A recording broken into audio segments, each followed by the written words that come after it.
decimais. Eu só tenho dessa nova coleção aqui, se a senhora interessar em trocar, só que tem um detalhe, ela custa R$120, é mais caro, a senhora vai querer levar? R$40 mais caro? Mas dessa você não tem, nem que for outra cor, não tem problema, só queria um número menor, uma outra cor. Minha senhora, eu acabei de mostrar para a senhora, essa é a coleção mais nova que acabou de chegar. A senhora vai querer levar alguma dessa? Eu não tenho mais dessa. Então eu vou levar essa. Outra é R$40 mais caro?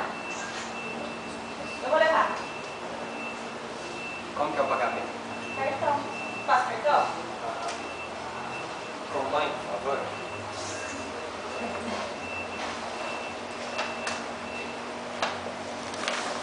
Passa no meu cartão. É crédito ou é débito? Crédito.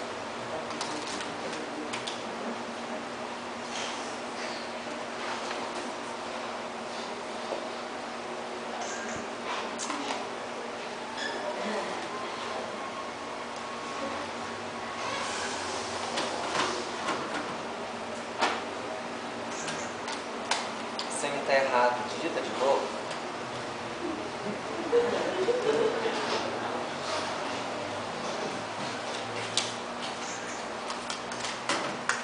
Aqui o seu cartão.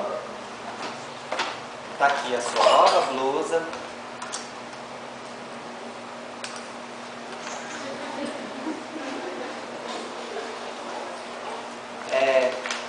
Detalhe, a gente só faz a troca uma única vez, tudo bem? Não, tá, tudo bem, obrigada.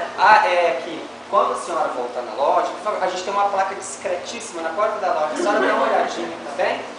Tá, Obrigado. agora eu só queria fazer um Mais alguma coisa, Eu senhora? quero fazer um comentário. Aham. Você já, com certeza, você já deve ter ouvido isso. Já ouvi falar, com certeza. Eu Você- sempre ouço falar. Você Uhum. é ótimo. Eu sei disso.